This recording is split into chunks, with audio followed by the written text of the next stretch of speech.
일본 정부가 우리 산업계에 상당한 피해가 예상되는 경제 제재 조치를 결정했습니다.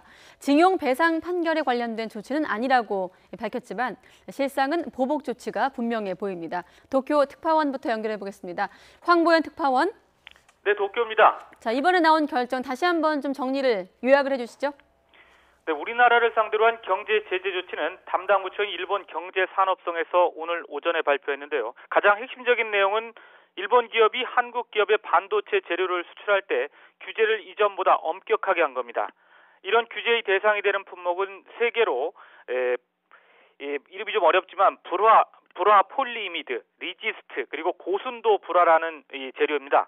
이 중 불화 폴리이미드는 TV와 스마트폰 부품으로 사용되고 리지스트와 고순도 불화수소는 반도체 제조 과정에서 꼭 필요한 것들이라고 합니다.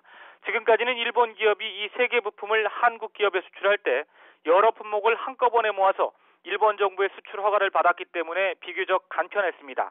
그런데 제재가 시행이 되면 이 세 개 품목에 대해서는 계약 건마다 허가와 심사 등 복잡한 절차를 거치도록 해 깐깐하게 하겠다는 것입니다. 시행은 당장 오는 4일부터입니다. 시행되면 이 재료들을 수입하는 한국 업체들은 원활한 재료 조달이 어렵게 돼서 큰 타격이 예상됩니다. 현지 언론은 반도체와 휴대폰, 가전제품을 주로 생산하는 삼성과 LG, SK 등 한국 대표 기업들이 적지 않은 피해를 입을 것으로 예상하고 있습니다. 일본 정부는 현재 믿을만한 국가를 일본 정부가 백색 국가로 지정을 해서 이들 나라의 고성능 전자통신물품 수출할 때 행정 편의를 봐주는 제도를 시행하고 있는데요. 우리나라도 백색 국가로 현재 지정돼 있지만 여기서 제외하는 방안을 검토하겠다고 일본 정부가 오늘 밝혔습니다. 의견 수렴 등을 거쳐 한 달 정도가 지나면 백색 국가에서 우리나라가 제외될 가능성이 높습니다. 그러니까 한마디로 표현을 하면 반도체나 TV, 스마트폰 부품의 재료를 한국에 수출할 때 까다롭게 하고 번거롭게 하고 귀찮게 하겠다 이렇게 요약을 할 수가 있는 건데 일본 정부가 밝히고 있는 표면적인 이유는 무엇입니까? 네, 일본 정부는 한일 양국 간 신뢰관계가 크게 손상됐기 때문이라고 공식 밝혔습니다.